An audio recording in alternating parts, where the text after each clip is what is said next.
Dr. Rebecca Terry, founder of a very successful all-women OBGYN practice in Louisville, is back at work only days after one of the scariest times of her life. So I was fine until about 3 weeks ago, and I was out of town in Houston and traveling with my sister, and suddenly I had double vision and thought, this is weird. And my sister said, Becky, you didn't seem confused, but you seemed different. And I said, well, I was seeing two of everything. Dr. Terry knew right away the giant aneurysm she's lived with for years was causing the double vision. She rushed back to Louisville and was referred immediately to Dr. Shervin Dashti. All right, and arteries are supposed to be tubular structures, just like you see right here, right? What you see here is very abnormal. This used to be a tubular structure, but look what happened. It just basically blew up into this multi-lobed, irregular aneurysm. This whole thing is an aneurysm. So it's extremely wide neck. There's no way in the world to coil this endovascularly, and there's no way to fix this surgically. Until now, Dr. Dashti and Dr. Tom Yao, two of a limited number of endovascular neurosurgeons in the country, have been trained to treat these monster aneurysms using something called a pipeline embolization device. This new device, made up of tiny platinum coils, was FDA approved only recently to treat large aneurysms like the one in Dr. Terry's brain.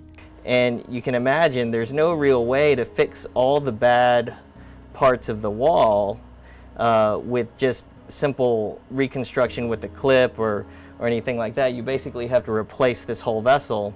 And so a stent is like a chicken wire tube that fits inside this hose that basically allows it to basically reconstruct this vessel.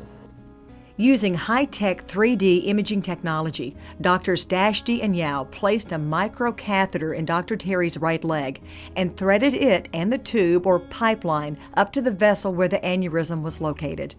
And what it does is it forces blood to go through the stent, from normal vessel to normal vessel through the stent, bypassing the aneurysm. So less blood goes into the aneurysm.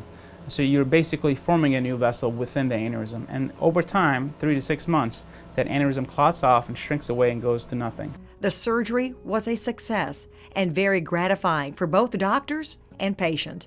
Being able to utilize a device like this really is satisfying because it opens up our toolbox to be able to treat these small subset of aneurysms that we couldn't treat before. But we're definitely the first in the state and among the first in the country to be doing something like this. It is a future that I didn't have. This had happened a year ago, there would have been nothing to do. It's just, boy, I realize how lucky I am. I don't know why I got so lucky, but I know how lucky I am. That's huge. Yeah.